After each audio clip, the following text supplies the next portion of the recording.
Do you ever wonder what happens when you roast coffee and the CO2 gases, how it occludes or prevents you from tasting the proper coffee? This week on the Fresh Week here on the Cafe Q&A, we have been trying to find that out.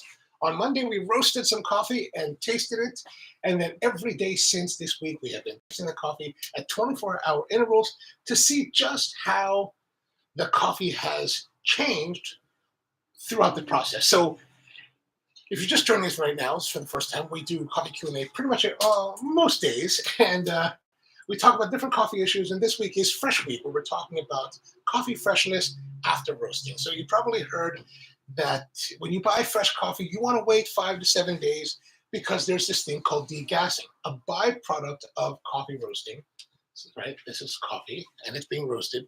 A byproduct of coffee roasting is the emanation of CO2 gas from the beans. Now, why this actually happens, I really don't know. I probably should have looked that up this week and thought about why that happens. But anyway, it does happen. That's the key.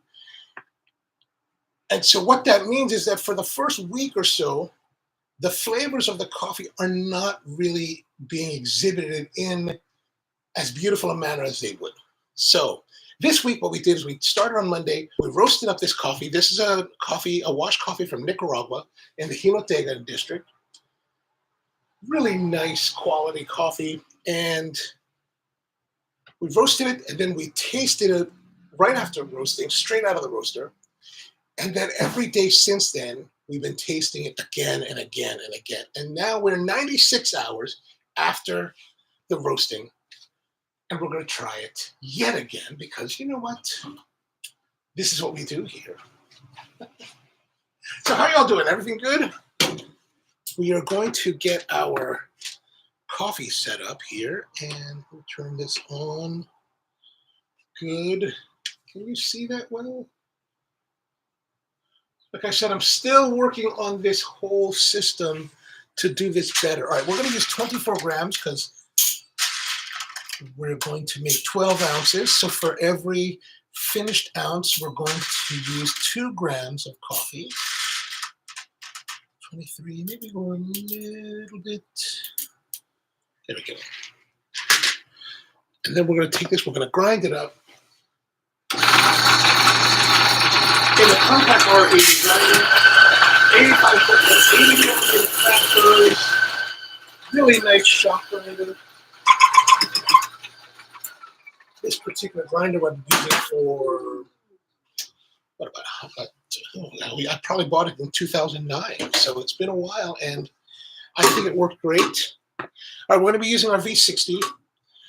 This is the standard Hario V60 with the raised rib venturis and the one single large orifice at the bottom. You know, it is the ubiquitous coffee brewer that's in the industry, so not necessarily, to be honest with you, it's not necessarily my favorite brewer or my favorite pour-over style brewer, but it is, you know, fairly standard, so that's why we're using it this week. You know, for those of you guys who have been joining us on the daily, perhaps this might be a little bit boring because it's always the same brewer, but we'll get to more exciting brew stuff next week. Actually, next week I was thinking about it. We've got some coffees. Where we said that we've got some coffees from Israel. We're going to try. A friend of mine was out in Israel recently, and he brought back some coffees that he really likes. I was like, whoa. He's like, give it a try on your show. And I was like, all right, we'll give it a try. So we're going to have some of that coming up, some other coffee tastings, and even more brewing devices for us to explore with in the coming weeks. All right, so let's go back here. We just reheat the water just a little bit more. Today's weather here in Baltimore is pretty mild, like pretty cool. It's actually getting cool. Here's the problem with Baltimore. Like, Baltimore is a strange area. Like, it's mostly hot and like sometimes really unbearable, like high humidity, high heat. So kind of misery.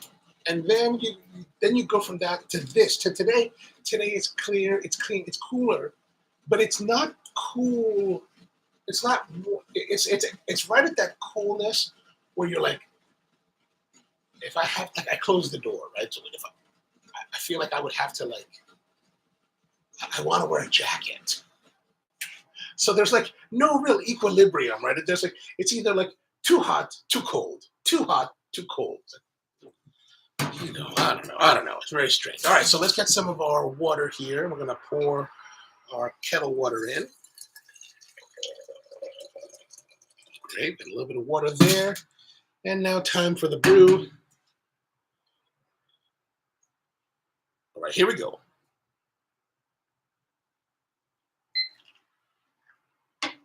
I'm starting off already with a little bit of a imperfect pour.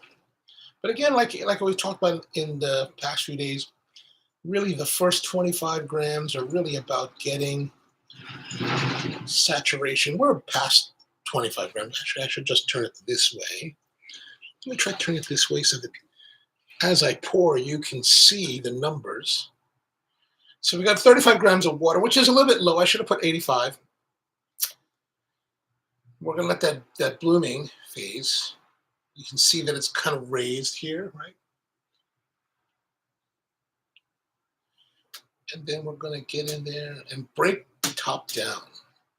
That's really what the second pour is about, is breaking that top. I'm going to go a little bit more aggressively than I had been in the past few days.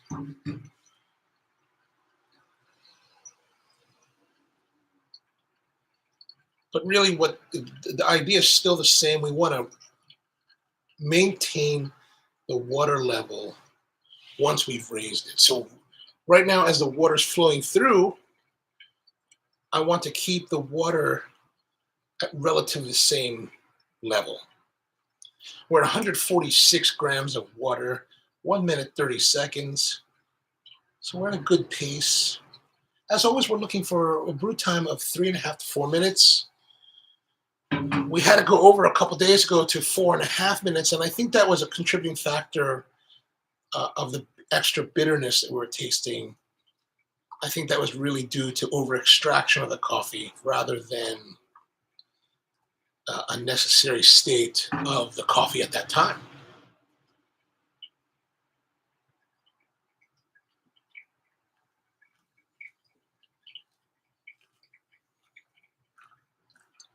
So 208, 204. So good. We're rolling. Oh, you can't even see that one. Sorry. There we go. That's probably better.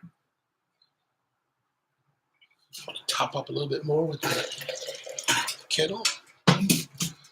217, 220.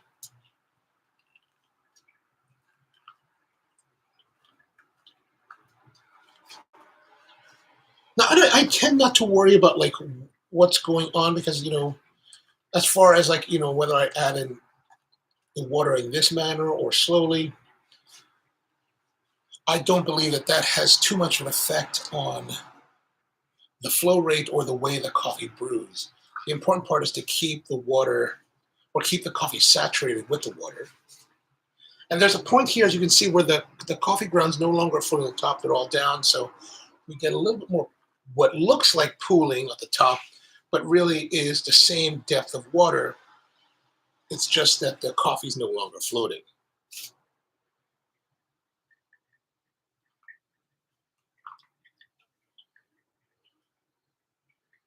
And you can kind of tell that. So you can see this ring around the edge from the coffee. Like if the coffee bed was falling, or if the water level was falling, you would see a ring. So 330, 323. All right, let's bring it to a close. We're going to go to 350, 346, 350. All right.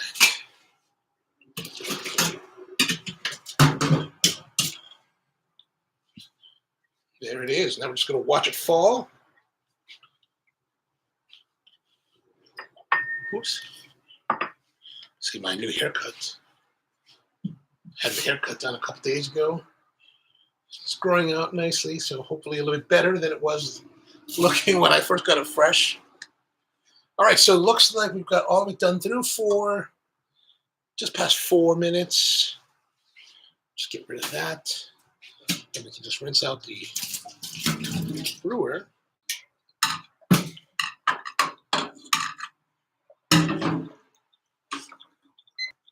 And let's have a look at our coffee. Mhm.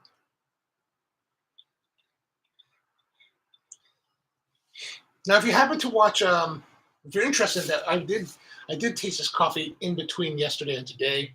On Thursday nights, we have a live stream called Coffee and Cigars, where for that show, I took the coffee and did about 80 hours, 82 hours into the brew cycle or into the rest period. So a little bit of different notes then. So let's pour it out and see. Ooh,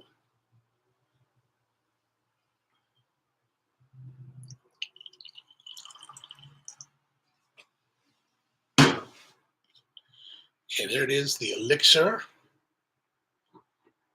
Oops, oops, oops. All right, let's have a taste. So now, okay, over the last few days, we've had on the nose, the coffee really gave a lot of earthy, diatomaceous earth, warm fragrances, right? And today, there's still a little bit of that, but it feels less intense. Like that, the intensity of the earthiness has diminished. It's a little bit more mellow, a little smelling, a little more refined. A little bit of the cinnamon cedar type of note is starting to come through. All right, let's taste.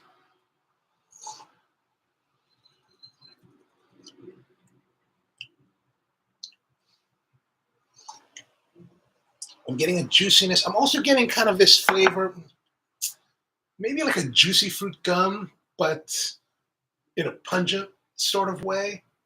Like it's not terribly pretty. It's a little bit funky, the juicy fruit character.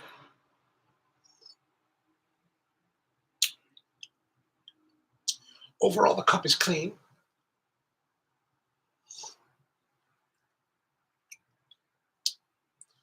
Maybe even a hint of tomato.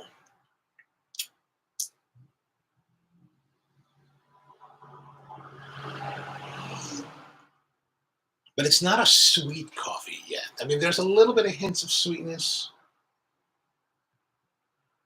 but not a sugary sweetness, but like kind of a savory sweetness.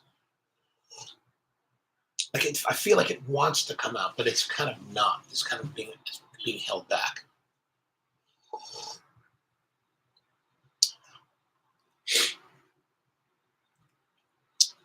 So it is a lighter bodied coffee. I'd say like a medium light body. It's a overall brighter coffee. Like it's a fairly it's a fairly bright coffee. Like over the week, it's really the brightness has been developing more. It didn't see. I don't recall it being that bright on Monday right out of the roaster, but as the subsequent days have gone by, it's gotten more of a brighter acidic tone to it.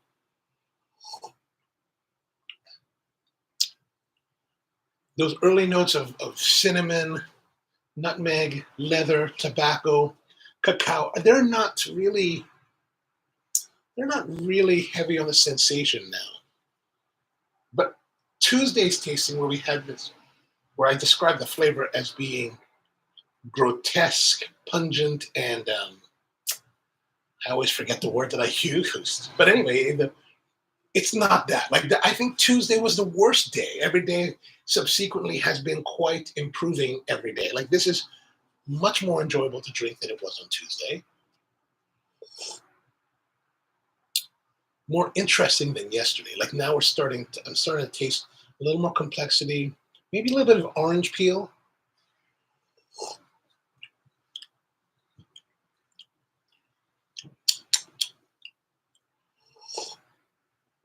I'm starting to feel that perhaps now would be a good time this could be a nice, light, iced tea like refreshing cold brew. Like if I made this coffee now into a cold brew, I bet it would be really fun and enjoyable to drink with like nice notes of the orange peel, the brightness, the lightness of the body, like a real nice light drinking kind of coffee.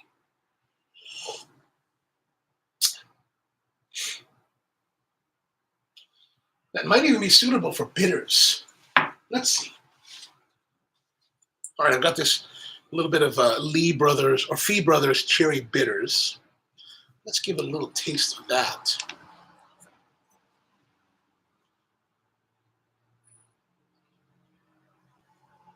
One drop would be good.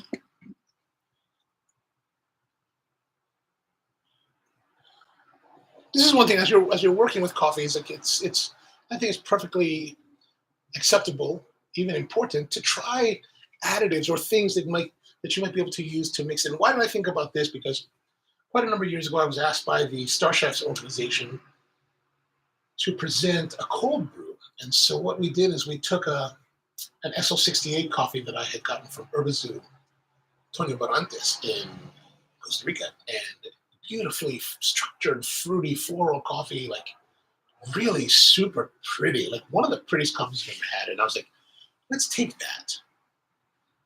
And we decided we're going to take the cold brew. We brew it in the cold brew. We did it toddy style and then filtered it, brought it to service strength. And then we actually mixed it with, I believe we mixed it with Flor de Caña 7 and a little bit of chartreuse. And then right before we served it, a dash of the cherry bitters to really bring it to life. And it has a beautiful character. Now, I don't know if this is going to work, but that florality, the lightness, the orange peel kind of made me think, oh, cherry orange, maybe that might be.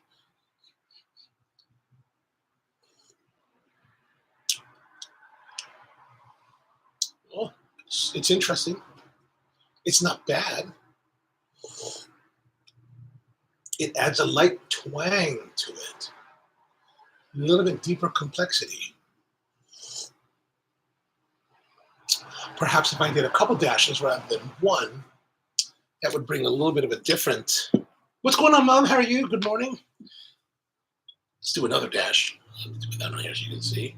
Ooh.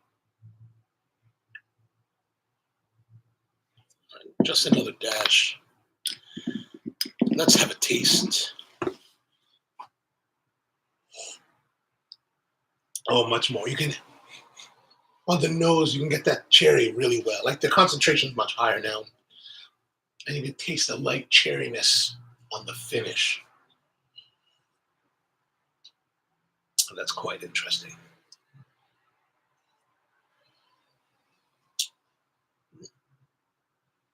Huh. Kind of Manhattan-y.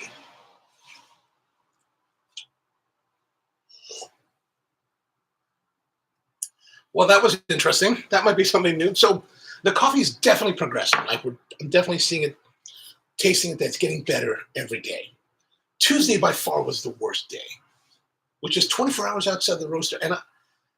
And that's really kind of, that's really challenging to me, as a coffee roaster, because like I mentioned the other day, we do all of our QC cupping. And this is something that's widely practiced throughout the industry, that a lot of the QC cupping happens the day after the roast. So you roast the coffee, you wait till the next day, and then you cup it all and make sure that the coffee's performing the way you want. And like, compared to fresh out of the roaster, the coffee on Tuesday was like difficult. It kind of makes me wonder, like, what have we been doing this whole time? Have we been accurately assessing the coffees? I wonder. It brings a challenging question to our practices. All right, I guess that's pretty much it for today. Thank you very much. It's been Fresh Week here. Fresh Week will actually continue on Monday, because Monday will be 7 days after roast, 1 week after roast. So we want to see, we talk about the times being 5 to 7 days. We want to see a full week.